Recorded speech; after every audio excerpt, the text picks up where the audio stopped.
예, 만나서 반갑습니다. 예, 광호 스님이라고 합니다. 우리 불교에서는 하늘의 세계, 이 천상 세계라고 하고 우리가 흔히 천국이라고 하죠. 하늘의 천상 세계가 28개가 있다고 합니다.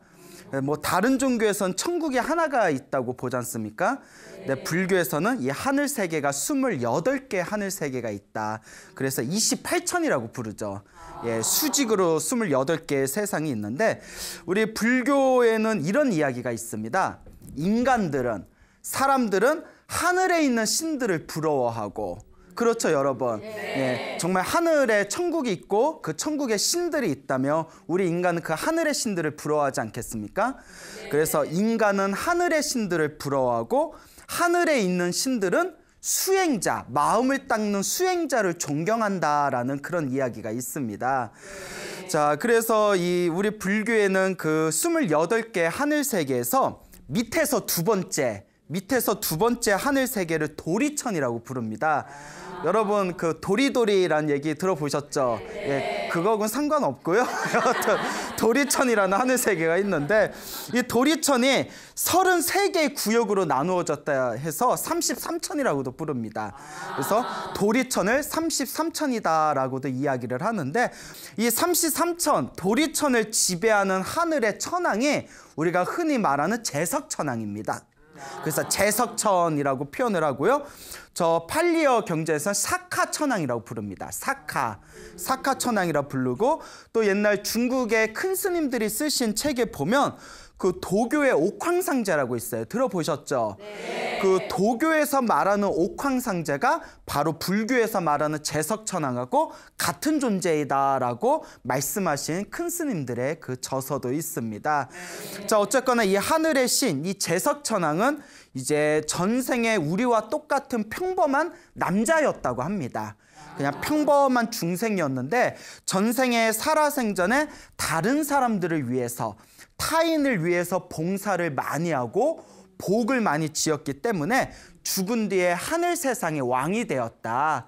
그래서 복을 많이 지어서 하늘 세계 왕이 된 이 도리천의 신을 제석천왕 혹은 사카천왕이라고 부른다라고 저희들이 이야기하고 있습니다. 그런데 이 제석천왕이 전생에 복을 지었을 때, 전생에 복을 지었던 그 시절에는 불교가 없었다고 합니다. 부처님께서 세상에 출현을 안 하던 시대였기 때문에 부처님과 부처님의 가르침과 스님들께 복을 짓지 못했다고 합니다. 자, 그러다가 이제 어쨌거나 자기가 살아생전에 복을 많이 지어서 하늘세계 신이 되었는데, 하늘세계 신이 된 뒤에 이 지상세계 부처님이 세상에 출현하셔서 부처님의 불제자들이 복을 많이 지은 뒤에 그 제석천왕이 다스리고 있는 도리천, 이 33천 세상에 이제 복을 받고 그 하늘세계에 태어나게 됩니다. 근데 문제가 뭐냐면 제석천왕은 이 도리천을 지배하는 신이라고 했지 않습니까? 네. 그런데 한 번도 부처님께 공양을 올리거나 부처님 제자분들에게 복을 짓지 못했던 겁니다. 그런데 새로 자기 세상에 태어난 몇몇의 존재들은 지상에서 부처님께 공양을 올리거나 부처님의 제자들에게 복을 지었던 존재였기 때문에 자기가 다스리는 도리천이라는 하늘 세상에 태어났음에도 불구하고 하늘의 신인 자기보다도 훨씬 더 복이 많았답니다. 그래서 제석천왕이 야, 내가 아무리 복을 많이 지어봤자 부처님과 부처님의 제자들에게 공덕을 지은 저 불자들보다도 내가 복이 딸리는구나 라는 것을 느끼고 나서는 그 뒤로는 스스로 부처님께 귀의한 신도가 되었고, 부처님께 열심히 복을 지으며 복을 또 열심히 짓고 있는 불자들에게 복을 내려다 주는 그런 이제 하늘의 신으로 오늘날 이제 불자들을 도와주는 그런 호법선신으로 전해져 내려오고 있습니다. 자, 그래서 이 제석천왕 같은 경우에는 자기가 하늘의 신임에도 불구하고 부처님께 복을 지어서 세상에 태어난, 그러니까 하늘세계에 자기가 지배하는 도리천 세상에 태어난 존재보다 자기가 복이 딸리니까 좀 이렇게 마음으로 굉장히 부끄러움을 느끼게 됩니다. 그래서 이제 내가 지금 하늘의 신이지만 지금 부처님과 부처님의 제자들이 인간 세상에 계실 때 나도 인간 세상에 내려가서 부처님과 부처님의 제자분들에게 복을 좀 지어야 되겠다라는 마음을 일으키게 되죠. 그래서 가끔씩 이제 우리 부처님의 경전을 보다 보면 가끔씩 하늘세계 도리천의 천신인, 도리천을 다스리고 있는 천왕인 이 제서천왕, 이 사카천왕이 어쩌다가 한 번씩 지상에 내려와서 부처님께 공양을 올리고 법문을 듣거나 부처님의 밑에 그 깨달음을 얻은 거룩한 제자분들에게 공양을 올리는 내용에 그 빈번하게 이렇게 출연을 합니다. 자, 그때 이제 부처님의 10대 제자 중에 마하가섭이라는 큰 스님이 계셨어요. 예, 혹시 들어보셨나요? 이제 갑자기 솔직해졌네. 예, 마하가섭 못 들어보셨어요? 예, 큰일이네. 자, 부처님의 10대 제자 중에 마하가섭이라는 스님이 있었는데 이 마하가섭 스님께서는 완전한 깨달음을 얻으신 아라한이었습니다. 아라한이란 뜻은 제가 뭐 예전에도 여러 번 설명을 들었지만 부처님의 제자로서 모든 번뇌와 욕망이 사라지신 거룩한 깨달음을 얻은 성자를 우리가 아라한이라고 합니다. 그래서 우리가 그 사찰에, 큰 사찰에 가면 이 아라한을 모시고 있는 나한전이라는 법당이 있거든요. 그거는 아시죠? 예, 그나마 다행이에요. 그래서 이제 나한전이라는 법당에서 또 우리가 이렇게 기도도 올리고 아라한에겐 공양을 올리면 우리가 큰 복을 받는답니다. 그래서 나한전에다가 이렇게 할머니들이나 노보살님께서 어디서 들으신 얘기는 있으셔서 그 나한전에 가면 나한님들 앞에다가 뭐 사탕 하나씩 올려놓거나 동전 하나씩 올려놓고 예전에 그런 노보살님들이 많으셨거든요. 그런 거 보신 기억 나시나요? 예, 또 얼버무리시네. 자, 어쨌거나 그래서 이제 마하가섭 스님께서는 이 깨달음을 얻으신 거룩한 성자 아라한이셨는데 이 마하가섭의 특징이 무엇인고 하니 이 가섭 스님께서는 하루에 한 끼 탁발을 나가실 때 옛날 인도의 스님들은 항상 그 바리떼를 들고 마을에 가서 신도들한테 음식을 받아 드셨거든요. 근데 이 마하가섭의 특징은 항상 가난한 집만 찾아갔대요. 가난한 동네 가난한 집에만 찾아가서 음식을 드셨답니다. 왜 그랬을까요? 그렇죠. 복을 짓게 하기 위해서. 아유, 모범생이세요? 자, 그래서 이제 마하가섭 스님이 항상 생각하는 게 저렇게 가난하고 힘들게 사는 사람들은 전생에 복을 짓지 못했기 때문이다. 그러니까 이번 생에라도 스님들에게 그 정성스러운 마음으로 보잘것없는 음식이라도 그 깨달음을 얻은 아라한에게 공양을 올리면 큰 복을 받기 때문에 저 가난한 사람들을 복을 짓게 하기 위한 마음으로 이제 일부러 그 가난한 집에 찾아가서 탁발을 받아오셨다고 합니다. 그러다 보니까 이 하늘에 있는 신들도 아까도 서두에 말씀드렸지만 사람은 하늘에 있는 신들을 부러워하고 하늘에 있는 신들은 누구를 존경한다? 수행자를 존경한다. 마음을 닦는 수행자를 존경한다. 그래서 하늘에 있는 신들도 자기들이 전생에 복을 많이 지었기 때문에 하늘의 신으로 태어났다는 것을 알고 있거든요. 그래서 우리가 전생에 복을 지어서 하늘의 신으로 태어났으니 하늘의 신으로 태어나서 복만 까먹지 말고 하늘의 신이지만 우리도 복을 지어야 되겠다라는 그런 어떤 좋은 마음을 가진 하늘의 신들이 있었어요. 그 신들이 가끔씩 이제 지상세계에 내려와서 부처님께 공양을 올리거나 또 이제 그 마하가섭처럼 깨달음을 얻으신 거룩한 성자 아라한에게 공양을 올리는 그런 경우가 많았다고 아까 말씀을 드렸죠. 그래서 제서천왕 같은 경우에도 이제 부처님과 부처님의 제자분들에게 공양을 올렸는데 이 하늘의 신들이 마하가섭을 너무나 존경해서 마하가섭 스님에게 아무리 공양을 올리려고 해도 마하가섭 스님이 받는다 안 받는다? 받지를 않는 거예요. 마하가섭 스님은 이미 신통력이 있기 때문에 하늘의 신들이 싹 내려와서 공양을 올리려고 하면 그걸 다 꿰뚫어 보시고는 받지를 않으셨답니다. 그러면서 하늘의 신들이 거룩하신 존자시여 우리가 높으신 덕이 높은 스님을 존자라고 부릅니다.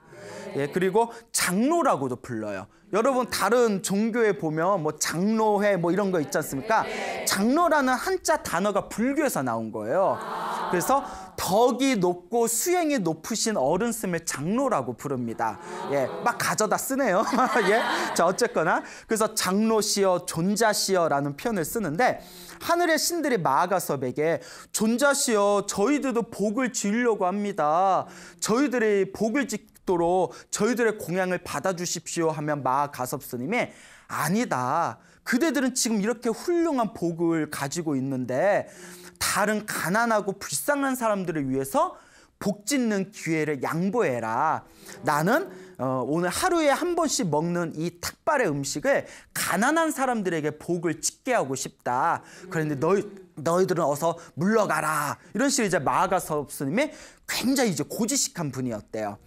그래서 이제 하늘에 있는 제석천왕이 내가 엄청나게 복을 짓고 싶은데 저 마아가섭 스님처럼 훌륭한 스님에게 내가 공양을 올리면 엄청나게 복을 지을 텐데 우리 하늘의 신들은 복이 많다고 우리가 복질 기회를 마아가섭 스님은 안 주시는구나. 그 어떤 좋은 방법이 무엇이 있을까 하고 고민하다가 이제 제석천왕이 하늘의 신이니까 신통력이 있을 거 아니에요. 그래서 변신을 하기로 마음을 먹습니다. 그래서 마아가섭 스님은 가난한 사람에게만 공양을 받으니까 내가 가난한 할머니로 변신을 해서 일부러 복을 짓게 해달라고 부탁을 하면서 내가 공양을 올리면 내가 올린 공양을 받아드시지 않겠느냐. 그럼 내가 복을 지을 수 있지 않겠느냐 하고 이제 가난한 노파로 변신을 하게 됩니다. 그러니까 우리가 흔한 말로 뒤통수 치는 거죠. 예, 그렇죠. 그렇게 사람 속여가지고 공양 올리면 돼요, 안 돼요? 예, 근데 여기선 되나 봐요. 여기선 되나 봐요. 제석천왕이 어쨌거나 이제 가난한 노파로 변신을 하게 됩니다.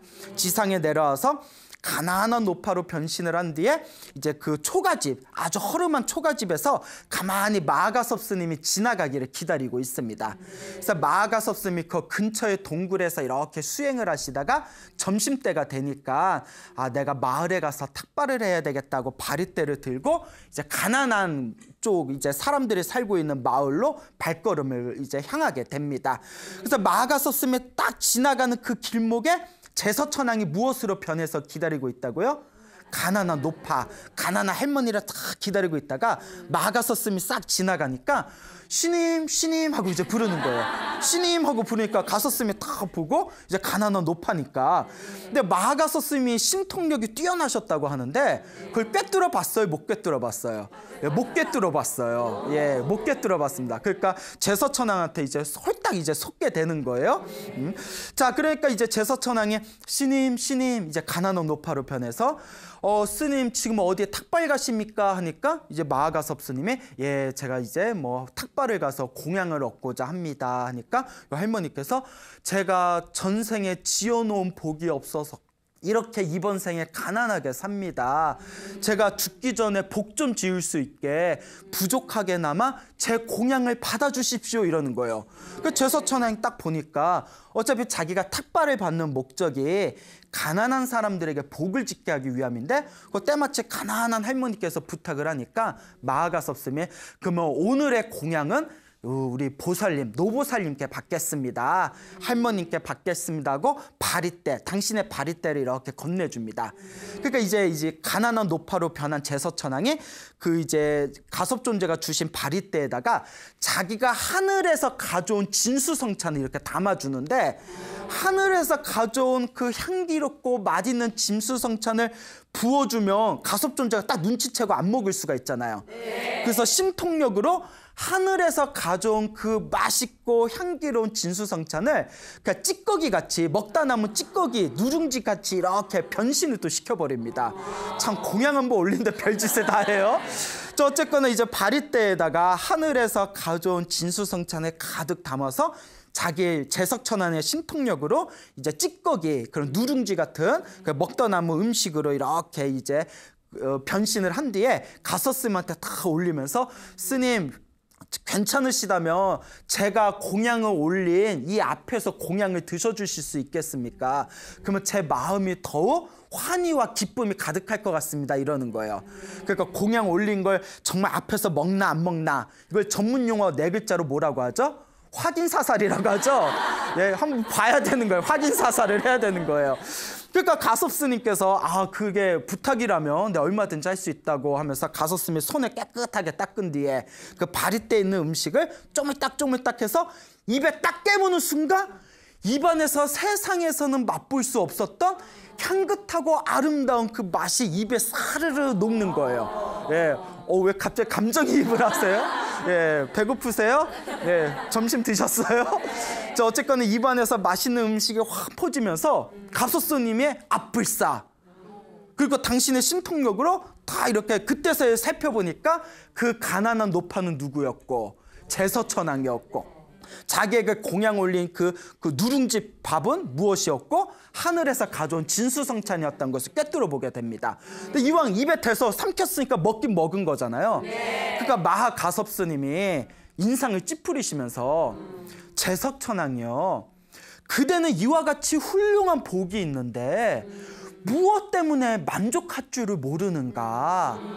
내가 가지고 있는 이 한 끼 공양은 가난한 사람들을 위해서 내가 항상 이제 그 하늘의 신들에게 가난한 자들을 위해 양보하라고 했는데 제석천왕은 하늘 세계의 신이고 신들 중에 그 신들의 왕인데 이와 같이 훌륭한 복이 있는데 무엇이 부족해서 만족할 줄을 모르는가 하고 질책을 했더니 그때 제석천왕이 뽕 하고 이제 원래 모습으로 딱 변한 뒤에 가섭존자에게 절을 올리면서 마하가섭 스님이시여, 제가 거짓으로 속여서 음식을 올린 것도 공덕이 있습니까 없습니까 질문을 던집니다.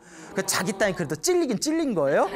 여러분, 거짓으로 올린 공양도 공덕이 있을까요 없을까요? 야, 우리 없다? 있다? 복불복이에요? 예? 자, 마하가섭이 이렇게 얘기합니다. 비록 거짓으로 올렸지만 의도는 좋은 의도였기 때문에, 정말 복을 짓고자 하는 순수한 의도였기 때문에 복은 있다, 공덕은 얻을 것이다 하니까 제서창이 너무 기뻐서 덩실덩실 춤을 춥니다. 덩실덩실 춤을 추면서 자기가 복을 지었다라는 기쁨 속에 그리고 가섭스님에게 절을 올리면서 다음과 같이 얘기합니다. 거룩하신 존자시여, 거룩하신 마하가섭 스님이시여, 부처님과 부처님의 가르침과 스님들, 불법승 삼보에 공양 올리는 공덕은, 불법승 삼보에 복을 짓는 공덕은 끝이 없습니다. 그렇기 때문에 지혜로운 자라면 복을 짓는 것에 만족할 줄을 모르는 법입니다 라고 노래를 부르면서 하늘로 올라갔다는 이야기가 전해지고 있습니다. 그래서 우리 불교에서는 이런 이야기를 통해서 다음과 같이 이야기합니다.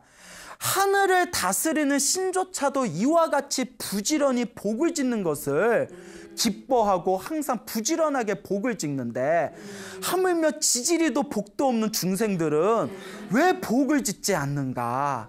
하늘에 있는 신들도 이와 같이 열심히 복을 짓는데 이 인간 세상에 있는 복 없는 우리 중생들이야말로 더 열심히 복을 지어야 되지 않겠는가라고 이야기하고 있습니다.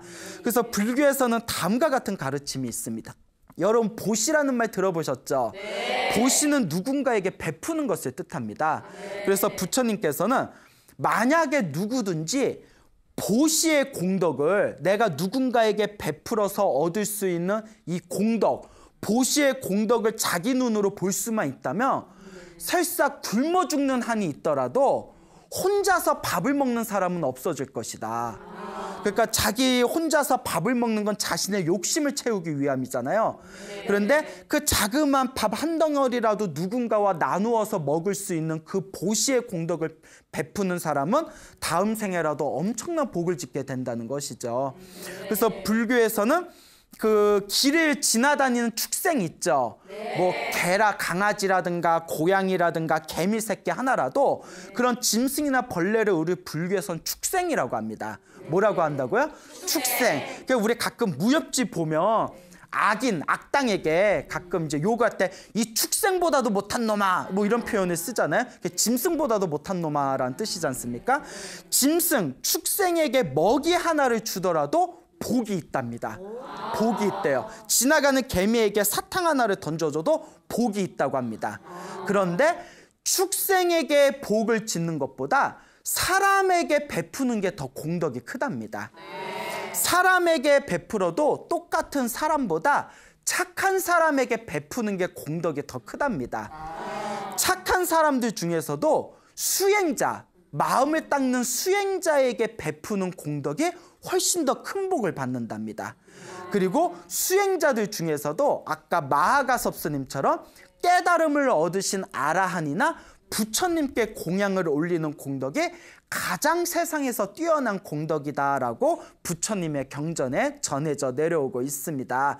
그렇지만 중요한 것은 먹이 한 알이라고 하더라도 축생, 누군가에게 자그마한 미물이라도 무언가를 베푸는 것 자체는 강력한 공덕이 된다라는 것을 명심하시기 바랍니다. 알겠죠? 네. 자, 그래서 이와 같이 내가 지은 공덕은 반드시 내가 받는다라는 이 인과 업보, 이 선업에 대한 확고한 믿음과 공덕에 대한 이 확신이 있을 때 우리가 진정으로 복을 닦는, 공덕을 닦는, 선업을 닦는 불자로 이제 새롭게 거듭날 수가 있는 겁니다.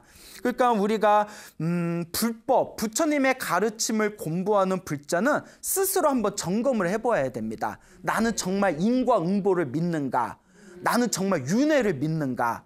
내가 이번 생에 지은 업은 다음 생에라도 내가 반드시 받는다는 것을 믿는가? 이 인과 업보와 윤회를 믿어야 진정한 불자로 거듭날 수가 있는 거죠.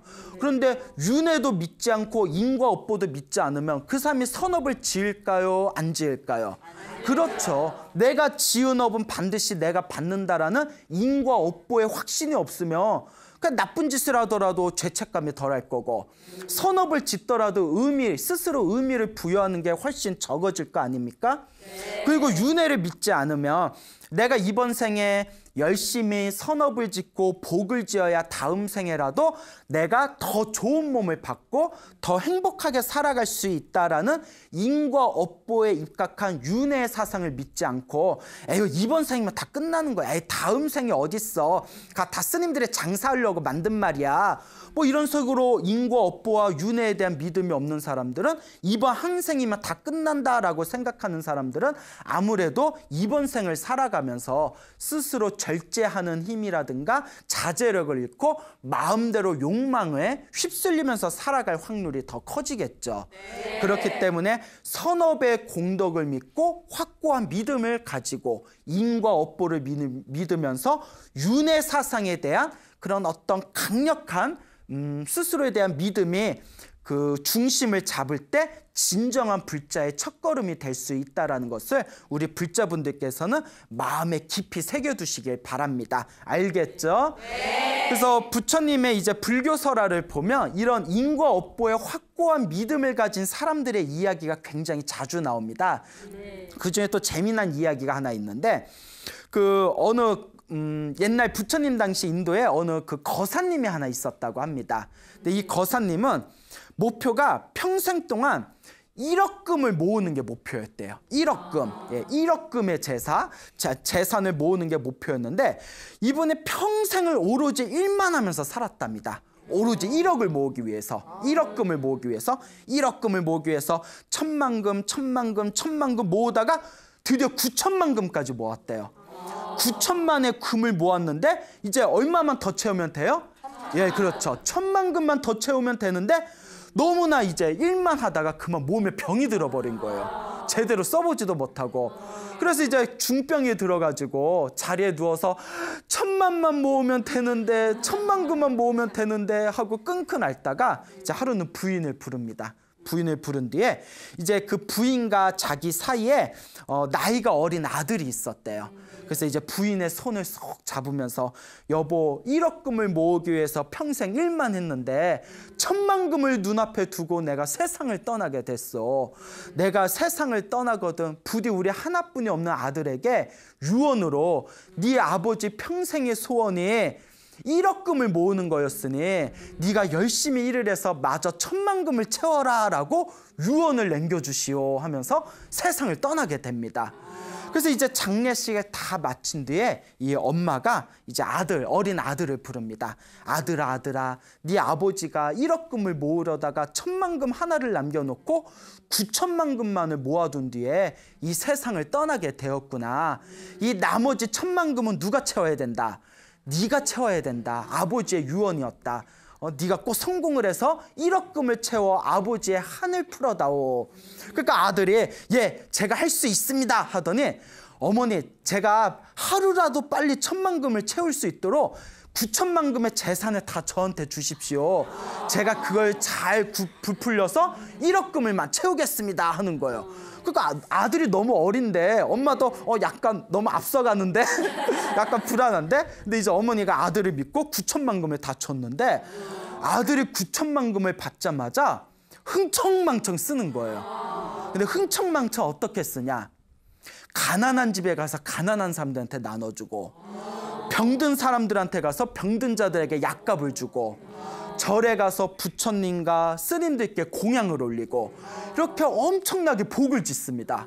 그러니까 이 엄마가 불안해서 야, 너 하라는 사업은 안 하고 왜 엄한 데에다가 돈을 다 퍼주냐 했더니 아들이 어머니, 제가 다 생각해 놓은 게 있습니다. 일단 기다려 보십시오 하고 그 9천만 금 아버지가 죽어가면서 모아놓은 걸 째깍 그냥 조금씩 흥청망청 막 써 나가더니 결국 9천만 금을 다 바닥에 놔버린 거예요. 그러니까 엄마도 기가 막히고 하늘도 기가 막히고 땅도 기가 막히고, 그런데 아들이 그렇게 9천만 금을 다 쓰자마자 얼마 안 돼서 아들이 엄청나게 큰 중병에 걸리게 됩니다. 그리고 아들이 시름시름 앓다가 그 어린 아들이 9천만 금 다 써놓고 갑자기 세상을 떠나버리게 됩니다. 그 어머니가 얼마나 속이 상해요.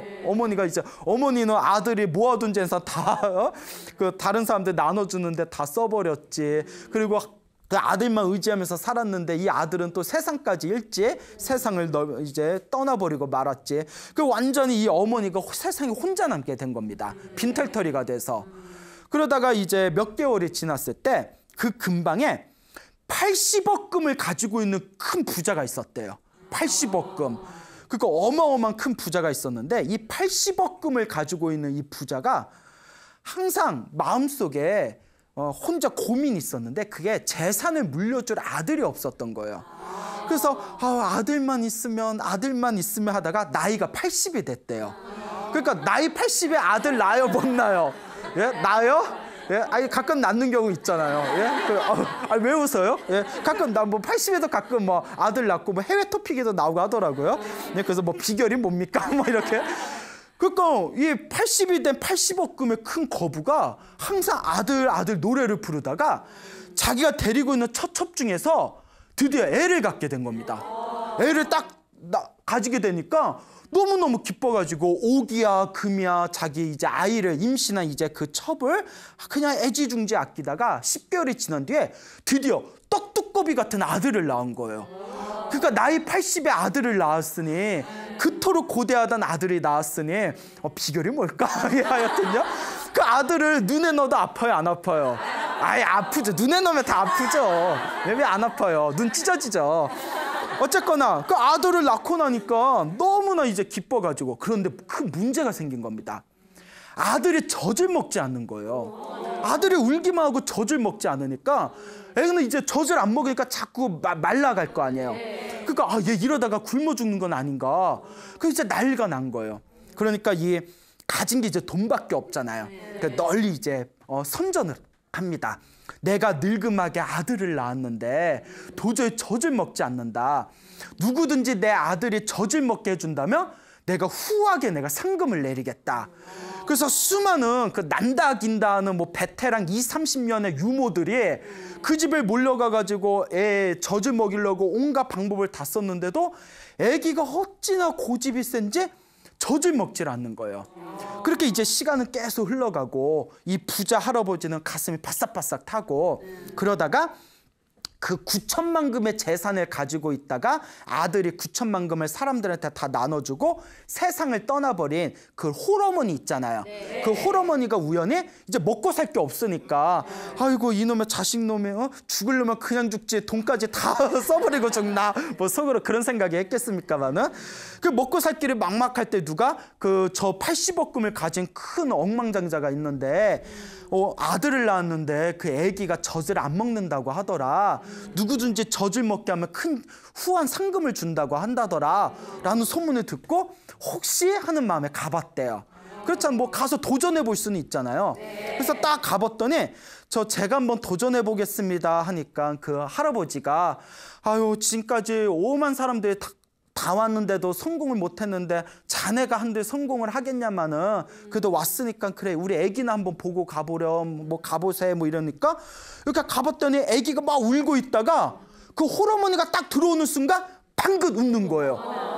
아 이미 눈치챘잖아요. 네? 눈치챘잖아요. 자 방긋 웃는 거예요. 뭐 대충 스토리가 흘러가잖아요. 예, 자 이제 다 패턴이 있지 않습니까? 방긋 웃으니까 너무 놀래서 아버지도 놀라고 엄마도 놀라고 옆에 막 시녀들도 놀라고 그렇게 이제 안고 얼르면서 홀어머니가 애기야 왜 젖을 안 먹니 부모님이 걱정하시잖아 하니까 그때서 애기가 막 젖을 빠는 신용을 했대요. 그때 이제 그 엄마가 기다렸다는 듯이 이제 모유를 이제 딱 갖다 대니까 애기가 맛나게 쪽쪽 빨아먹는 거예요. 그러니까 뭐 아버지도 기뻐하고 다들 주변에 있는 사람들이 기뻐하고 근데 신기한 게 그 홀어머니만 또 자리에 없으면 아기가 또 흥얼흥얼 막 울면서 보채고 또 홀어머니가 다시 나타나서 왜 나 기다렸니 하면 그때서야 또 웃으면서 막 이제 젖을 먹고 그때 이제 그 부인이 얘기를 합니다. 그 억만장자 할아버지한테 여보 아무래도 우리 애하고 저 홀어머니가 전생에 무슨 인연이 있나 보. 그러지 말고 우리 애기를 위해서라도 저 홀어머니를 우리 집 옆에 집 하나 지어줘 놓고 이렇게 돈 얼마라도 후하게 상금을 주면서 우리 애기 유모로 좀 둡시다. 그러니까 요 할아버지는 뭐 손해볼 게 없잖아요. 아유 뭐 어차피 유모는 둬야 되는데 우리 애기가 저렇게 과부를 아주 그냥 잘 따르고 있으니 그렇게 말대로 합시다.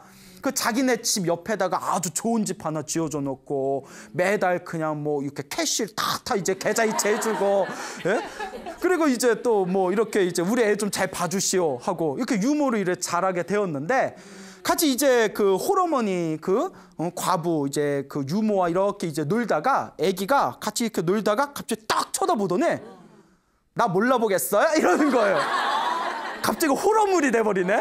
갑자기 공포물이 돼버리죠. 애기가 놀다가 생각해보세요. 여러분 어린이집에 갔는데 어린이집에서 애기하고 노는데 애기가 막 놀다가 갑자기 딱 쳐다보대. 나 몰라봐? 막 이래버리면 얼마나 놀라겠어요. 그러니까 유모가 깜짝 놀라서 너 왜 그러니? 이랬더니 애기가 배시시 웃으면서 하는 얘기가 갑자기 좀 무서워지죠. 어머니 전생에 어머니 아들이었던 9천만 금을 다 날리고 세상을 떠났던 그 철없던 어린 아들입니다 이러는 거예요. 깜짝 놀래가지고 네가 귀신이 씌운 거냐 어떻게 된 거냐 아 무슨 귀신이 씌입니까 하면서 그 엄마와 자기만 알고 있었던 과거 전생 얘기를 싹 썰을 푸는 거예요. 그때서야 엄마가 눈물을 흘리면서 네가 다시 태어나서 환생을 해서 이 집안의 아들로 태어났구나 하니까 그때 그 어린 아들이 이렇게 얘기합니다. 어머니 우리 집 9천만 금을 투자해서 80억 금의 재산의 후계자가 됐으니 이거야말로 남는 장사가 아니겠습니까? 야 나네야. 그러니까 얘가 인과 업보를 믿고 내 9천만 금을 널리 아끼지 않고 널리 사람들한테 베풀며 다음 생에 내가 더 큰 복을 받게 될 것이다 라는 보시의 공덕을 믿었기 때문에 펼쳐진 이 일화가 되겠습니다. 그래서 이 아들은 이제 나중에 크게 건장하게 이제 자라서 이제 본래 총명한 지혜를 바탕으로 자기가 가지고 있는 80억 금의 재산을 이용해서 세상에 널리 불법을 펼치는 뛰어난 수행자가 되었다라는 이야기가 불교설화에 전해지고 있습니다. 여러분 이와 같이 인과 업보를 믿는 것이 바로 우리 불교의 가장 중요한 핵심이 되는 사상입니다. 만약에 어떤 사람이 생각하기를 아니 저 집안은 저렇게 어린아들이 착해가지고 자기가 가지고 있는 재산을 다 사람들한테 널리 베풀고 부처님께 스님들께 복을 짓고 가난한 사람들한테 재산을 보시하고 병든 사람들한테 약을 보시했는데 저렇게 병이 걸려가지고 일찍 죽어버렸으니 무슨 보시의 공덕이 있고 무슨 인과 업보가 있냐, 그거 다 뻥이다 라고 한다면 그거는 과거, 현재, 미래, 전생, 현생, 미래생의 이 3세 인과의 이치를 모르는 그런 어리석은 사람들의 말이라고 합니다. 이와 같이 인과업보의 이 법도는, 인과업보의 법칙은 이번 생 못 받아도 언제라도 받는다. 다음 생에라도 반드시 받게 됩니다. 과거 전생에 지었던 업을 이번 생에 받게 되고 이번 생에 지은 업은 이번 생에 못 받더라도 반드시 다음 생에 받게 된다. 그러니까 어느 평생을 절에 다니면서 부처님 시봉을 했던 노보살님이 있었는데 이 노보살님이 당신은 인과업보를 믿기 때문에 절대 당신은 항상 착한 일을 하면서 살려고 노력하고 악한 일을 항상 멀리했는데 당신은 이제 아들이 있었는데 아들이 갑자기 큰 병이 걸리더니 갑자기 세상을 떠나버렸답니다. 아들이 갑자기 죽게 되었대요. 그분이 가슴이 찢어지면서 그렇게 눈물이 나시더래요. 근데 중요한 거, 심심이 없고 불심이 없는 사람들이라면 분명히 이렇게 생각했을 겁니다. 내가 그렇게 열심히 부처님 시봉을 했는데 어떻게 부처님은 내 자식이 이렇게 일찍 단명을 하는데 하나도 도와주지 않고 내 가슴에 못을 박는단 말인가. 부처님의 영험이 하나도 효험이 없구나. 내가 부처님한테 내가 속임을 당했구나 라고 생각하는 사람도 분명히 있을 겁니다. 하지만 그거는 아직 인과업보의 법칙을 모르는 겁니다. 물론 저도 스님이지만 스님인 저도 열심히 기도하고 열심히 수행을 했는데 안 좋은 일을 겪으면 힘이 팍 셀 때가 저도 있어요. 솔직히 이런 채된장 막 이러면서 오늘은 된장국을 먹어야겠네 막 이러면서. 그렇지만 이제 마음으로 다시 이제 추스리면서 아, 내가 전생에 지었던 빚을 지금 갚나보구나. 이걸 내가 마음을 잘 다스려서 녹이는 게 바로 수행이 아니겠는가. 그와 같이 그 노보살님도 이번 생에 열심히 부처님 시봉을 한 공덕은 반드시 받게 될 겁니다. 이번 생에 아니면 언제라도 받는다.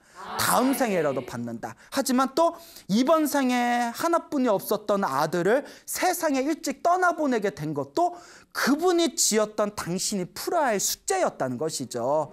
그래서 불교라는 것은 좋은 일이 생기든 나쁜 일이 생기든 인과업보를 믿고 자기 마음의 중심을 잘 잡은 채 흔들림이 없이 항상 고요한 상태를 유지할 수 있는 거, 이게 진짜 불교의 핵심입니다. 무슨 나쁜 일이 생길 걸 쏙 피해가고 막 좋은 일은 막 항상 좋은 일만 일어나고 세상에 그런 법은 없습니다. 반드시 내가 지은 업은 누가 받는다? 내가 받는다. 그렇기 때문에 나쁜 일이 생기면 아, 내가 전생에 지었던 내 빚을 내가 지금 갚는구나 라고 생각할 줄 알아야 되고, 좋은 일이 생기면 내가 전생에 지었던 복을 내가 지금 받는가 보구나. 그러니 이번 생에 더 열심히 복을 지어야 되겠다. 이 인과업보를 믿으시길 바랍니다. 알겠죠? 네. 자, 이와 같이 이 인과업보의 가르침은 불교에서 가장 중요한 핵심 사상 중에 하나라는 것을 우리 불자 여러분들께서 똑똑히 기억해 두시기 바랍니다. 그래서 아까 금방 말씀드린 대로 9천만 금을 투자해서 80억 금의 이제 재산의 후계자가 된 이 불교설을 통해서 여러분들이 지금 지어놓은 선업과 복은 지금 당장 효과를 발휘하지 않는 것 같아도 이번 생이 아니면 언제라도 다음 생에라도 반드시 이제 호박 넝쿨채 여러분들이 얻게 되시리라는 그런 믿음을 가지셨으면 좋겠습니다.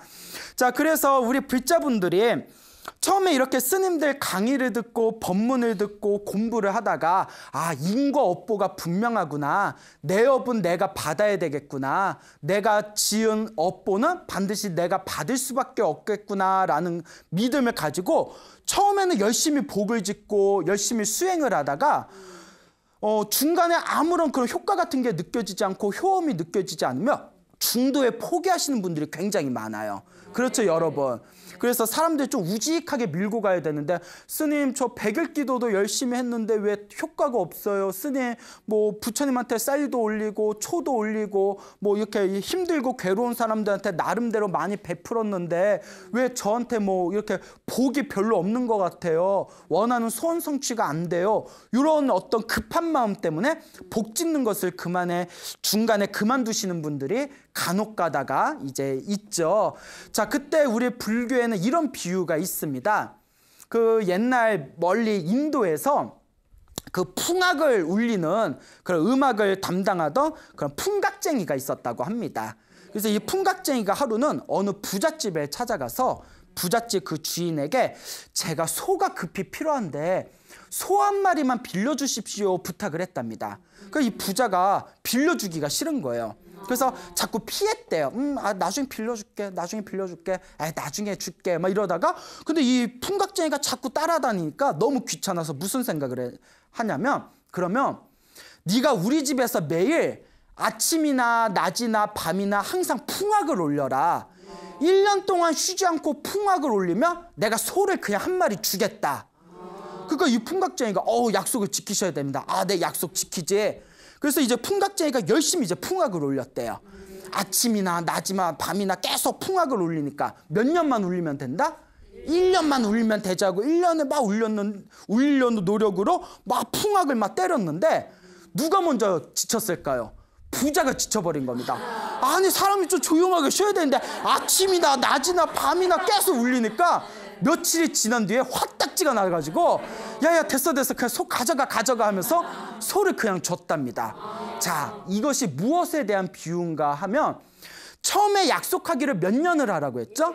1년을 하라고 했는데 고작 1년을 채우기도 전에 며칠만 했는데도 결국 소를 얻게 된 것 같이, 우리가 복을 지을 때 이렇게 복을 지어서 언제 내가 보답을 받겠는가라는 마음이 일어나지만, 열심히 복을 짓다 보면 그 시간, 세월의 숫자를 다 채우기도 전에 반드시 내가 지은 복을 받게 될 것이다 라는 비유입니다. 그렇기 때문에 복 짓는 데 있어서 우직하게 밀고 나가야지 결코 포기하거나 중도에 멈추지 말아라 라는 그런 어떤 교훈이 되겠습니다. 그래서 우리 불교에서는 이런 이야기를 합니다. 그대가 행복하게 살고 싶다면 복을 지어라. 그대가 만약에 복을 짓지 않으면 다음 생이든 다다음 생이든 반드시 불행한 삶을 살 것이다. 그렇기 때문에 진정 지혜로운 사람은 복을 짓는데 게으름이 없다라는 가르침이 전해지고 있습니다. 그러니까 우리가 지혜로운 사람은 부지런히 복을 닦는다라는 이 부처님의 가르침을 명심하시면서 여러분들 삶에 큰 복을 얻고자 하시고 크나큰 행복을 성취하시고자 한다면 반드시 여러분들의 삶에 기도하고 복을 지으면서 마음을 잘 닦아나가는 불자의 삶을 살아나가시기 바랍니다. 여러분 행복해지고 광우라고 합니다. 우리가 바람일선언에선 두 번째로 뵙는 것 같아요. 그죠? 네. 오늘 약속대로 우리 소나무 소중한 나 무한행복 공개방송에 왔습니다. 와!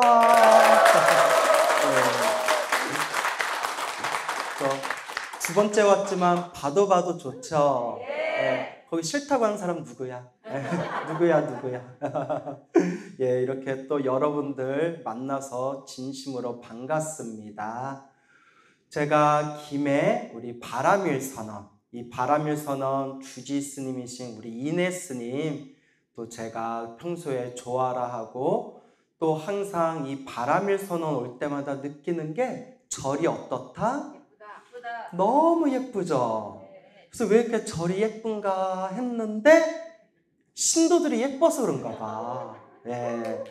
큰일 났다 야. 이렇게 입으로 수리수리 마수리 수수리서 웃자가 한 말이고요.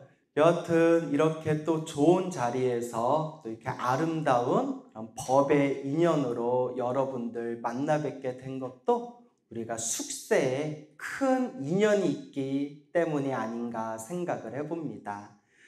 우리 바람일 선언 하면 자랑할 게 많겠지만 또 바람일 선언에서 우리 사부대중이 다 함께 힘을 모아서 기도하고 있는 거, 바로 법화경 기도하고 계시죠? 그래서 우리 스님께서 그러시는데 바람일 선언에 소속되어서 지금 법화경 기도를 하고 계시는 불자님들이 280여 명이 넘는데요. 그래서 지금 한결같은 마음으로 이 법화경 기도를 하고 계시는 우리 또 불자님들을 보니까 참으로 무량한 공덕이 여기에 있구나라는 생각이 듭니다. 저도 평소에 법화경을 굉장히 좋아해요. 법화경의 원래 제목이 뭐죠? 묘법 연화경. 묘법, 묘잖아요, 묘. 그쵸? 그래서 저도 사람들한테 평소에 참 너 묘하다. 너 참 광우야, 참 묘하다라는 말을 많이 들어요. 그래서 제가 왜 이렇게 사람이 묘할까 하면 약간 부정적으로 들리잖아요. 아니더라고요. 우리 불교에서 가장 좋은 뜻을 한 글자로 표현하면 뭐라고 할까요? 묘라고 해요, 묘. 그래서 무상심심 미묘법 할 때 묘. 그리고 부처님의 성불의 깨달음을 묘각이라고 하죠. 그때 묘. 그리고 묘법 연화경 할 때 묘. 그래서 이 묘법 연화경을 예적부터 우리 선지식들께서는 대승경전의 왕이다라고 부르셨습니다.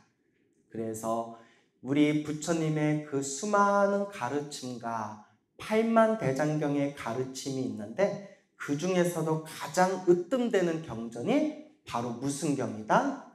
묘법 연화경, 법화경이다 라는 말씀이 있죠.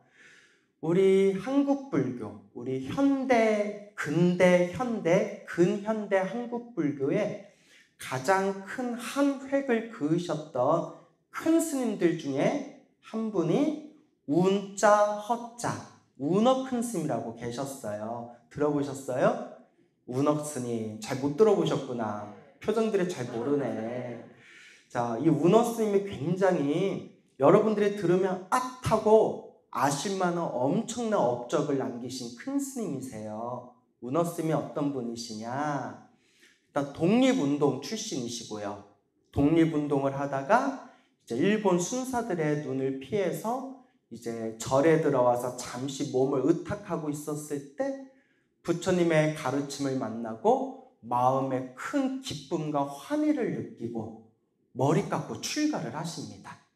그렇게 출가를 하시고 난 뒤에 이제 불교를 공부하고 수행하고 정진하면서 어느 날 너무 안타까운 생각이 드신 거예요. 그게 뭐냐? 우리나라에 이렇게 팔만대장경이라는 훌륭한 보물이 있는데, 이 불교계의 보물이 있는데 다 한자, 한문으로 돼 있어서 사람들이 쉽게 본다, 못 본다. 사람들이 쉽게 볼 수가 없는 거예요. 그러니까 아무리 좋은 말씀을 담기고 있어도 사람이 볼 수 없으면 그게 무슨 의미가 있겠어요. 그래서 우리 운어 큰 스님께서 이 부처님의 소중한 경전의 말씀을 지금 이 사람들이 쉽게 볼 수 있도록 내가 한글로 다 번역하리라 해가지고 훗날 동국 역병원을 만드시고 나아가서 한글 대장경을 완간하신 큰 스님이 바로 어느 스님이시다? 운어 큰 스님이세요. 정말 대단하신 분이죠.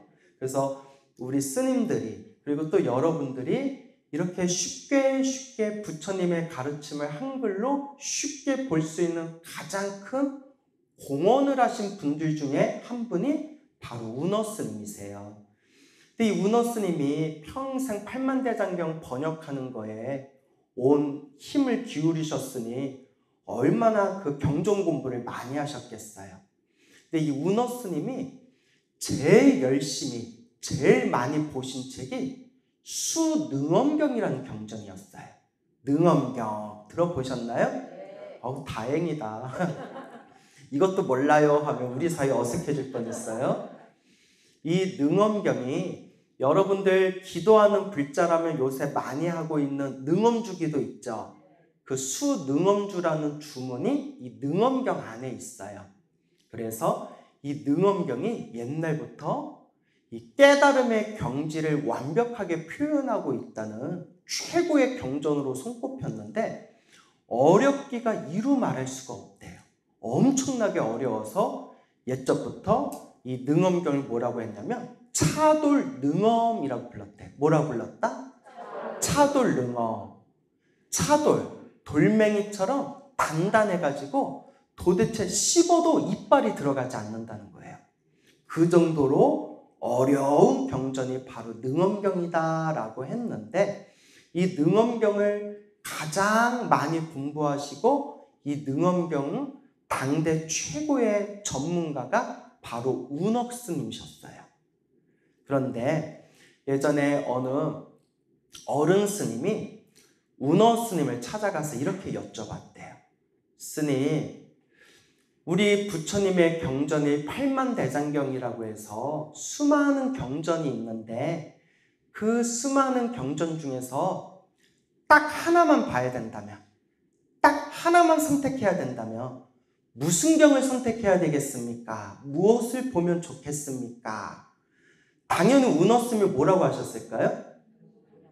평생 무엇을 연구하셨습니까?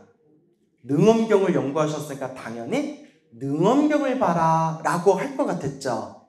근데 여러분 무슨 기도하고 있죠? 법화경. 근데 제가 뜬금없이 능엄경 얘기하면 돼요? 안 돼요? 안 되죠. 그때 운억 스님께서 무슨 말씀을 하셨느냐? 법화경을 보십시오. 꼭 하나를 봐야 된다면 법화경을 보십시오 라고 간곡하게 말씀하셨다고 합니다. 그리고 또 그 운억 스님의 제자분들이 남기신 이야기에 보면 이 운억 스님께서 또 그렇게 법화경으로 설법하기를 좋아하셨다고 합니다. 그 법화경에 나오는 여러 가지 상징과 은유와 설화들을 재미나게 풀어서 그 많은 대중들에게 법화경 설법하기를 참 좋아하셨다라는 그런 이야기가 전해지고 있습니다. 그만큼 이 법화경이 얼만큼 중요한지 잘 아시겠죠? 그래서 예전부터 선지식들 사이에서도 대승경전의 왕이다라고 불렸던 것이 바로 이 법화경이 되겠습니다. 근데 법화경은 깨달음의 경전입니다. 무엇의 경전? 깨달음의 경전. 모든 중생을 성불로 이끄는 깨달음의 핵심이 담겨있는 경전이라고 합니다. 그래서 불법의 이치를 잘 모르는 사람들이 법화경을 읽으면 무슨 옛날 이야기나 무슨 전설의 고향 같은 그런 어떤 이야기 속으로 같은 그런 내용들이 많아가지고 이거는 그냥 이야기 우화책이지 뭐 깨달음에 대한 이야기가 별로 안 나오는데 라고 오해할 수가 있다고 합니다. 하지만 부처님의 법, 이 불법을 잘 이해하고 있는 사람, 불법의 핵심을 잘 깨친 사람이 이 법화경을 보면 한 줄 한 줄 행간마다 부처님 성불의 깨달음의 그 묘한 법을 완전히 담고 있는 최고의 경전이다라고 찬탄을 하셨습니다. 그래서 제가 그런 이야기를 듣고 느끼는 게 아는 만큼 보이는구나. 눈이 뜨인 만큼 보이는 거구나 라는 그런 생각이 듭니다. 그래서 여러분 법화경 독송하고 사경하면서 무슨 뜻인지 이렇게 마음에 좀 와 닿으시나요? 예. 왜 대답이 없지? 우리 분위기 또 어색해지게. 근데 여러분들은 그래도 복이 많은 거예요. 여기 바람일선언 주지이신 이내 스님이 평생 경학을 공부하시고 지금은 통도사 승가대학장으로 계시죠? 짱이 아무나 하는 게 아니에요. 나도 뭐 고추장이나 된장만 먹어봤지 저도 뭐 짱 한번 해본 적이 없는데 이렇게 평생 경전 공부를 하신 스님한테 그 밑에서 법화경 기도를 하면서 법화경 가르침을 공부할 수 있다는 것은 정말 여러분들의 큰 복이다라는 걸 꼭 명심하시길 바랍니다. 알겠죠? 네. 자, 그래서 법화경은 아주 심오한 깨달음의 경전이지만 여러분, 우리가 너무 깨달음만 추구하면 좀 심심하잖아요. 그죠? 그래서 법화경은 옛날부터 참으로 묘하고 묘하다라고 했습니다. 왜냐? 깨달음의 경지가 묘하지만 또 묘한 게 뭐냐? 우리 중생들 살아가는 데 있어서 놀라운 신통과 영험과 가피가 담겨져 있는 가장 대표되는 공덕경. 무슨 뜻인지 모르고 읽기만 해도 공덕이 쌓인다는 가장 대표적인 공덕경이 바로 무슨 경이다? 바로 법화경이 됩니다. 그래서 오죽하면 옛날 큰 스님들께서는 아예 법화경을 통해서 큰 공덕과 가피를 받은 이야기만 모아놓은 법화영엄전이라는 책도 여러 번이나 옛적부터 그것이 출간된 그런 기록들이 있습니다. 그래서 이 법화경은 깨달음의 경지를 노래하고 있지만 더 나아가서 우리 중생들이 살아가면서 우리 중생들에게 아주 크나큰 가피와 영험과 공덕을 주는 그런 대표적인 경이 바로 공덕경, 묘법연화경이 된다. 이걸 명심하시길 바랍니다. 그래서 제 주변에서도 법화경을 사경하거나 법화경을 독송해가지고 엄청나게 가피받은 분들이 굉장히 많아요. 그분들 중에 몇몇 이야기는 제가 소나무에서도 여러 번 공개를 했거든요. 보신 분들 계시죠? 그래서 제 주변에 또 소나무에 나오는 법화경 가피 이야기를 보고 난 뒤에 또 나도 한번 해볼까 해서 법화경 사경하시고 독송하시다가 저한테 찾아와서 스님 정말 가피가 있습니다. 정말 가피가 있습니다. 정말 몸과 마음이 편안해진 게 느껴집니다. 그냥 가슴이 답답할 때마다 사경하고 기도하고 사경하고 기도했더니 주변에 시끄럽고 힘든 일들이 편안하게 풀리는 걸 느낍니다. 라는 말씀들을 저한테 직접 찾아와서 많이들 이야기하십니다. 여러분들도 법화경 기도하면서 그런 가피의 힘을 많이 느끼셨습니까? 네. 기도 열심히 안 하는구나? 네. 자, 그래서 이 법화경은 아주 놀라운 가피의 힘이 있다. 그래서 오늘은 여러분들에게 법화경과 관련된 재미난 설화 여러분들께 들려드릴까 합니다. 더 열심히 법화경 기도하라는 뜻에서 여러분들의 마음에 또 재미난 그리고 내가 법화경 기도를 열심히 해야 되겠다 그렇게 발심을 일으킬 수 있는 제가 또 재밌게 봤던 좋아하는 법화경 설화 한 두어 가지 여러분들께 소개할까 합니다. 궁금하시죠? 네. 표정은 다 졸린 것 같아요. 아닌가? 내가 눈이 침침해서 그런가? 네? 네? 내가 신도들한테 왜요? 왜 이렇게 다 졸린 것 같아요? 했더니 어느 신도가 뭐라는지 아세요? 저는 스님 보면 스님은 항상 눈을 졸고 있는 것 같아요. 그래서 내가 나가. 자, 이제 웃자고 한 말이고요. 여러분 혹시 그런 이야기 설화 많이 들어보셨죠? 네. 얘기도 안 했는데 내라고 하셔요. 오버. 네, 오버하고 계세요. 자, 축생들이 꿩이나 무슨 짐승이나 그런 축생들이 금강경이나 법화경을 독송하는 스님 옆에서 그 독경 소리 듣는 것만으로도 죽어서 하늘색에 태어나거나 사람으로 태어났다 이런 얘기 많이 들어보셨죠? 그래서 그 중에 또 한 가지 재미난 이야기를 제가 구해왔습니다. 뜨끈뜨끈한 신상 이야기예요. 옛날 옛적에 당나라 시대 때 어느 스님이 계셨어요. 어느 젊은 스님이 계셨는데 이 젊은 스님이 내가 머리 깎고 출가했으니 평생 어떻게 수행할 것인가 라고 고민하다가 법화경 책 한 권을 딱 챙기고 어느 깊은 숲속에 있는 암자에 들어가서 오로지 법화경만 독송했대요. 그러니까 밥 먹고 나무 떼고 뭐 잠자는 최소한의 일상의 생활 시간 빼고는 오로지 법화경만 독송하셨대요. 그렇게 하염없이 법화경을 독송하다 보니까 언젠가부터 숲속에 살고 있는 원숭이 무리들이 가끔씩 찾아와서 그렇게 스님의 법화경 독경 소리를 듣는 거예요. 그래서 스님이 원숭이들도 부처님 법문 소리 들으러 오는구나 이렇게 덕담을 해주면서 이 원숭이들이 오든가 말든가 한결같이 법화경을 독송하는데, 하루는 스님께서 법화경을 다 독송을 마치고 나서 법당 밖을 보니까 또 원숭이들이 우르르 몰려들어가지고 스님이 뭐하고 있나 또 이렇게 쳐다보는 거예요. 그래서 스님이 장난으로 이렇게 얘기했대요. 원숭이들아, 공짜로 듣지 말고 복 짓는 마음으로 부처님께 공양이라도 올려라 라고 큰 소리로 외쳤대요. 장난으로. 공짜로 듣지 말고 복 짓는 마음으로 부처님께 공양이라도 올리거라. 그리고 한번 크게 외쳤는데 그 다음날부터 원숭이 2마리가 항상 이렇게 스님이 독경하고 있는 법당 앞에다가 과일을 놓고 가더래요. 희한하다.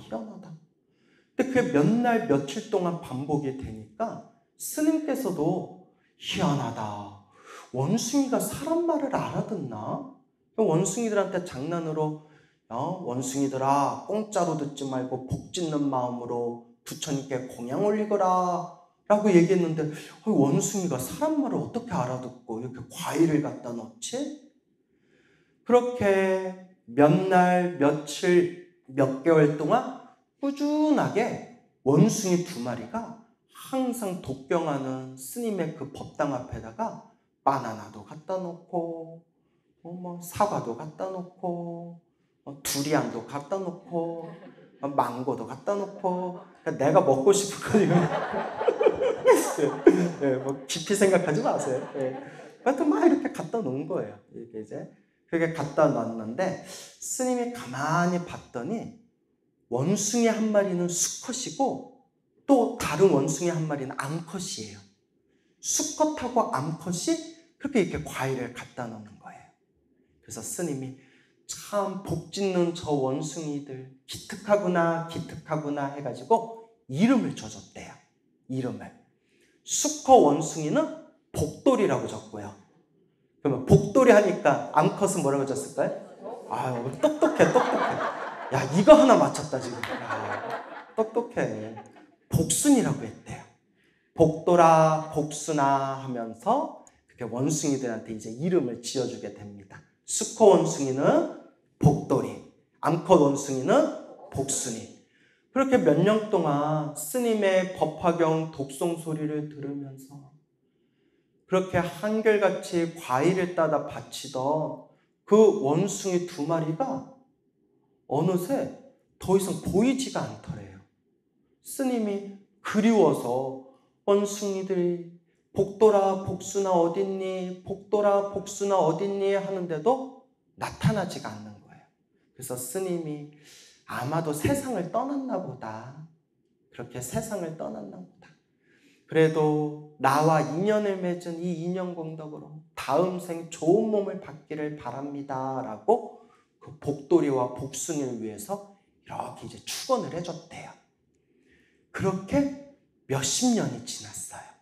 몇십 년이 지나서 그 젊었던 스님도 백발이 성성한 노스님이 됩니다. 그렇게 이제 노스님이 되었는데 어느 날이었어요. 그 깊은 산속의 암자에 아주 화려한 마차에 수많은 시종들을 이끌고 화려한 옷을 입은 젊은 부부가 그 화려한 마차를 끌고 그 하인들과 시종들과 함께 우르르 그 암자에 찾아온 거예요. 희한하네. 여기 이렇게 사람들이 올 일이 별로 없는데 누가 저렇게 화려한 마차를 타고 사람들하고 저렇게 왔을까? 그때 엄청나게 복스럽고 아주 귀티가 잘잘 흐르는 그 젊은 부부가 이렇게 내리더니 스님 하더니 맞네, 맞아 하면서 그 자리에서 스님 하고 절을 올리면서 막 눈물을 펑펑 흘리는 거예요. 젊은 애들, 남자애 여자애 부부가 와서 막 나를 보고 우니까 어떤 생각이 들겠어요? 내가 옛날에 출가 전에 낳았던 애들인가?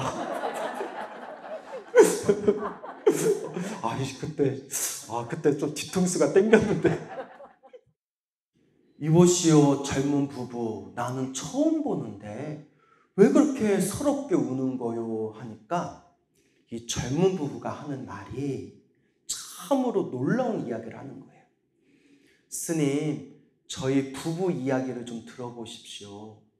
저희는 이름만 대면 알만한 정말 아주 부귀영화를 누리는 그런 큰 가문의 자손들입니다. 자손인데 저희가 나이가 차서 집안의 정략 결혼으로 우리 둘이 같이 결혼을 하게 되었습니다. 사랑하지도 않는 사이인데, 얼굴도 모르는 사이인데 집안의 강요로 정략 결혼을 한다는 것이 너무나 싫었지만 집안 어른들의 명령이기 때문에 울며 겨자 맞기로 이렇게 우리가 만나서 함께 결혼을 하게 되었는데, 결혼 첫날 밤에 서로 얼굴을 처음 딱 보는 순간 서로 깜짝 놀랐습니다.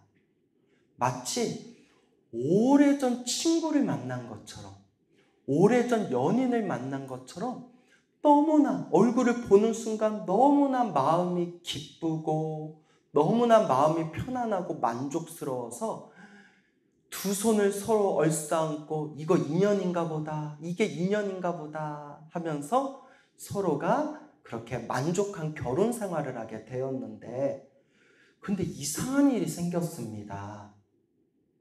결혼을 하고 난 뒤부터 꿈을 꾸는데 깊은 삶 속에 암자가 보이고, 작은 암자에 어느 스님께서 부처님 경전을 독송하는데, 그 꿈을 꾸는 것이 혼자만 꾸는 게 아니라 우리 부부가 똑같은 꿈을 꾸는 겁니다. 희한하다, 희한하다 해서 몇 번이나 그 꿈이 몇 번이나 우리 부부 꿈속에 나타나서 그 경전의 내용을 잘 기억했다가 그 스님들께 여쭤보니 바로 법화경의 경전 내용입니다 라는 이야기를 들었습니다. 희한하다, 희한하다 해서 저희가 상금을 걸고 꿈에서 보았던 그 숲속과 암자와 스님의 모습을 그림으로 그린 뒤에 큰 상금을 걸고 백방으로 찾아다녔습니다. 그러다가 어떤 사람이 이 숲속에 암자에 살고 있는 스님과 비슷한 것 같다라고 하길래 혹시나 하는 마음으로 기대 반, 두근 반 하는 마음으로 왔는데, 스님의 얼굴을 보니까 꿈속에 봤던 그 스님입니다. 꿈에서 봤던 것보다는 연세가 더 많아지셨지만 꿈에서 봤던 그 숲속에 앉아고 그 암자에서 기도하시던 스님의 얼굴입니다. 너무나 복받쳐서 저희가 눈물을 흘렸습니다. 그러니까 노스님이 어휴 희한하다, 어이구 희한하다 하다가 마음에 딱 집히는 게 있어서 순간 노스님이 그 부부들한테 뭐라고 외쳤냐면, 아유, 이런 것도 눈치가 많아. 아까 문어슴 얘기할 때는 이러거든. 복돌이 나오니까 복돌이, 복순이 이거든. 희한해. 복돌아, 복순아 하고 부르는 순간 부부가 자기들도 모르게 예이 하고 대답을 하는 거예요. 순간 부부가 깜짝 놀라서 스님께서 갑자기 복돌아, 복순아 부르는데 저희도 모르게 입에서 예 하고 대답이 나왔습니다. 이게 무슨 일일까요?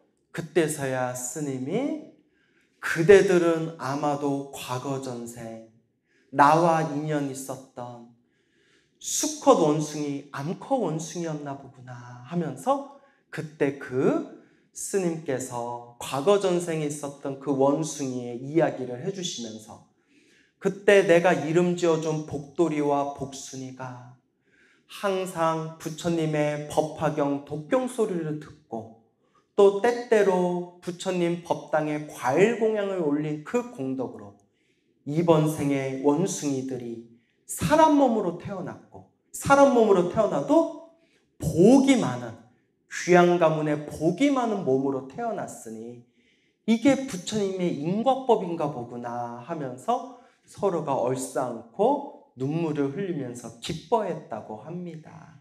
그래서 여러분들도 전생에 복돌이, 복순일 수도 있어요. 응?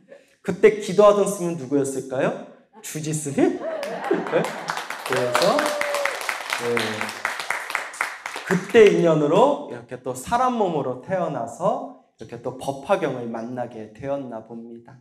너무 재밌죠? 네. 그래서 이런 이야기를 통해서 아유 재밌다 하고 넘어가는 게 아니라 우리 앞에 펼쳐진 이 모든 환경과 조건이 누가 지은 업의 인연이다?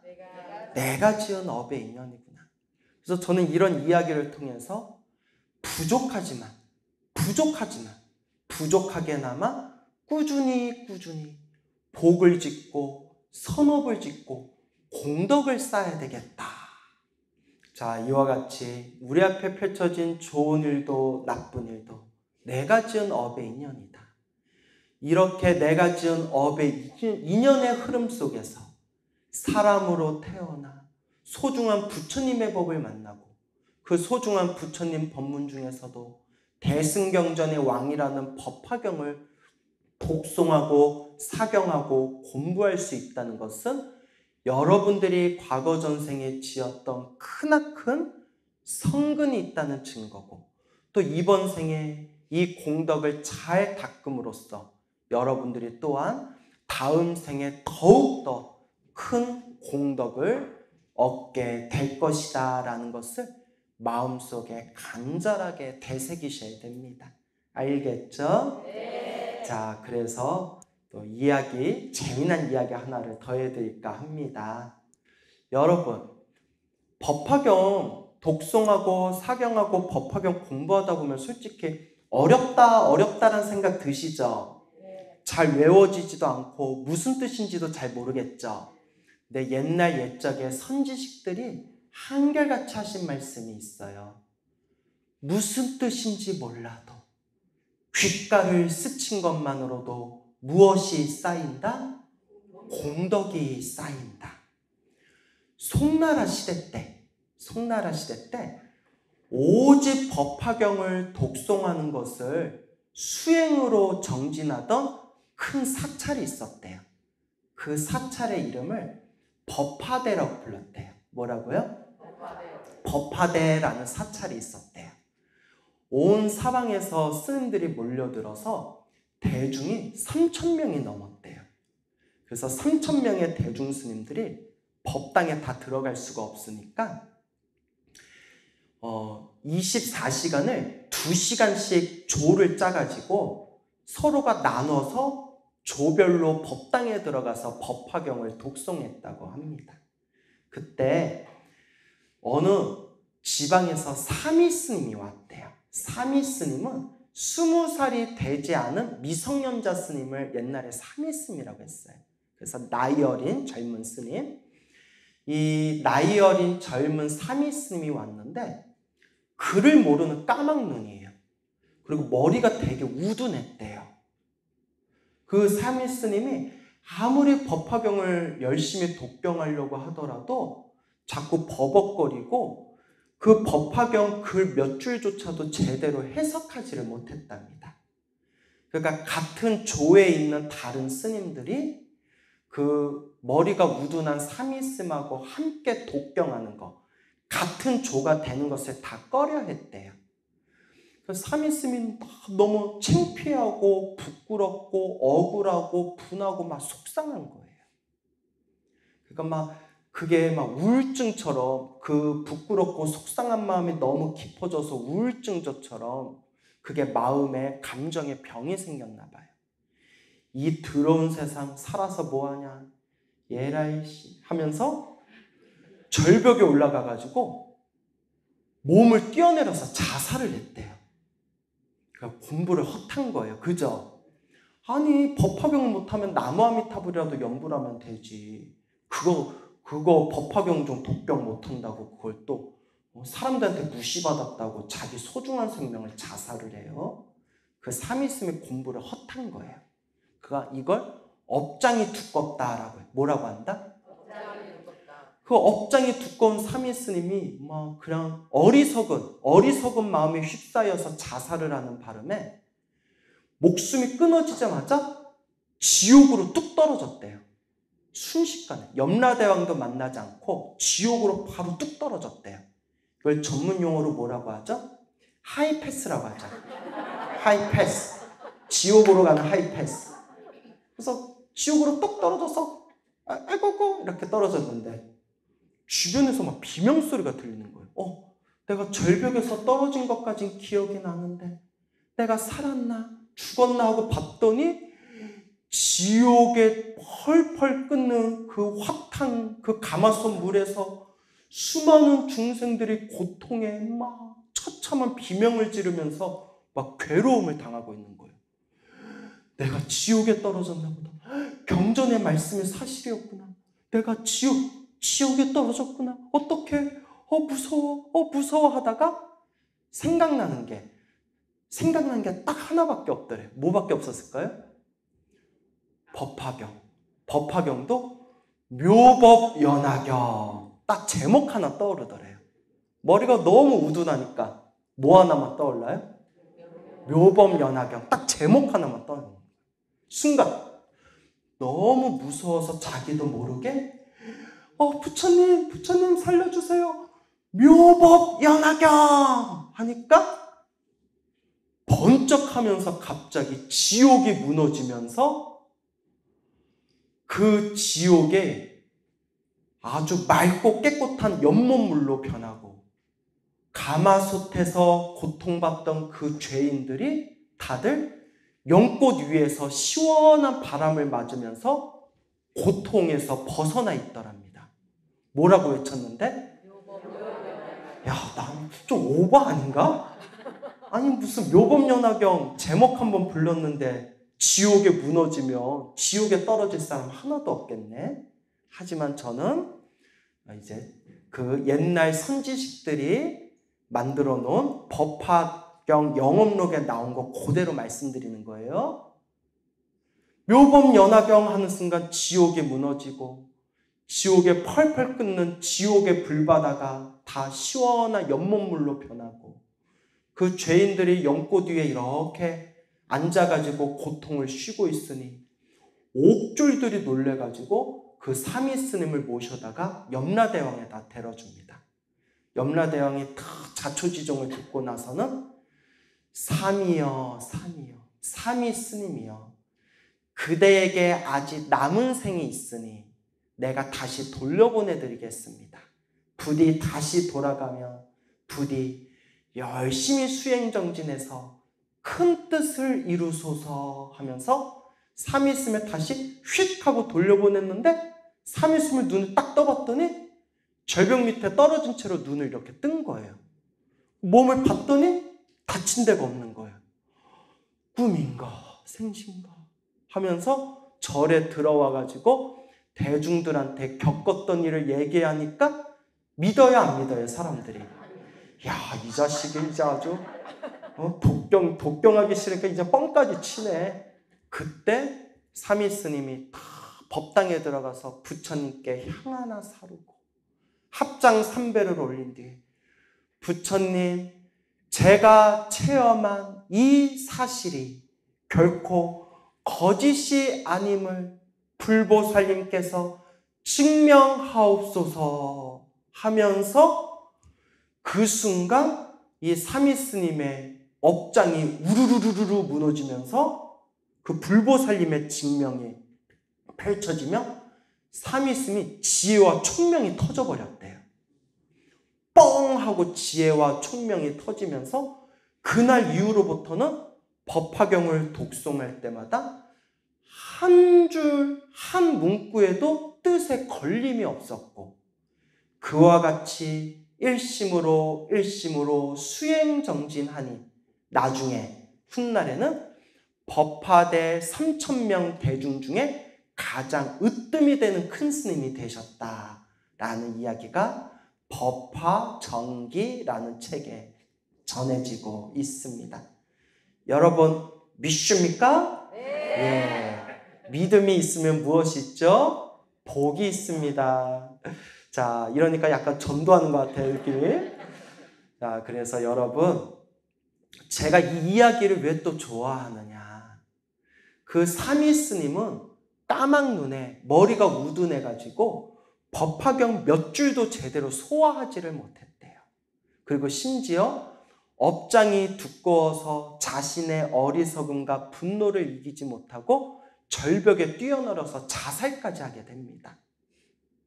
그랬던 그 사미 스님도 지옥에서 무엇을 간절히 외쳤을 뿐인데 묘법연화경, 법화경 제목 한번 간절하게 외쳤을 뿐인데도 이와 같이 지옥에서 벗어나 염라대왕의 도움을 얻어 다시 인간 세계로 돌아오고 불보살님의 징명을 받아 지혜와 총명까지 열리게 되었구나. 그거에 비하면 사미 스님의 조건이 더 나아요? 우리의 조건이 더 나아요? 우리가 더 낫잖아요. 우리는 글도 알고 그리고 사경하면서 부처님의 법화경의 가르침 몇 줄이라도 마음에 되새길 줄 알고 그리고 부처님의 가르침을 통해서 우리가 이번 한 생을 우리가 아름답게 공덕을 닦으며 살아야 되겠구나 라는 것은 우리가 다 알고 있잖아요. 그렇기 때문에 우리에게 중요한 것은 바로 무엇이다? 수행하고 정진하는 것이다. 이것이 참으로 중요합니다. 법화경은 정말 위대한 깨달음의 경전이고 그 법화경의 위대한 깨달음의 경전을 통해서 말로는 표현할 수 없는 신비한 가피와 공덕을 받은 분들이 굉장히 많습니다. 하지만 중요한 게 있습니다. 늘 말씀드리는 거지만 이런 말 100날 들어봤자 이런 이야기 100번 들어봤자 나에게 이득이 있다 없다? 없어요. 정말 중요한 건 뭘까요? 실천해라. 실천해라. 몸으로 직접 실천해라. 하루에 넉 줄이라도 사경을 해보고 하루에 한 장이라도 독송을 해봐라. 결국 불교는 지식의 종교가 아니라 불교는 내 몸으로 닦고 닦아 체험하는 실천의 종교다라는 것을 꼭 명심하시길 바랍니다. 그래서 여러분들 그래도 법화경 제목은 외우셨죠?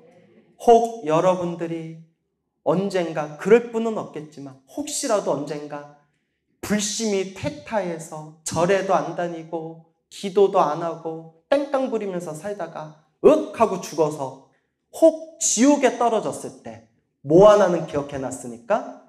묘법연화경. 그런데 또 평소에 그것도 잘 기억해놔야지. 지옥에서 막 얼떡거려? 우법연화경? 이래버리면 예?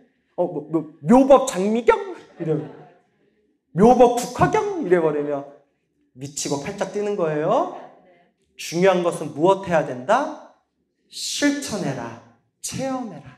그와 같이 닦고 닦아서 여러분들의 삶을 아름다운 공덕의 꽃길로 피워 나가시길 바랍니다. 알겠죠? 네. 여러분 행복해지고 싶습니까? 네. 행복한 삶을 창조하고 싶습니까? 네. 복을 지으십시오. 선업을 지으십시오. 공덕을 쌓으십시오. 복과 선업과 공덕의 힘이 여러분들을 진정한 행복의 길로 이끌어 줄 것입니다. 여러분 성불하십시오.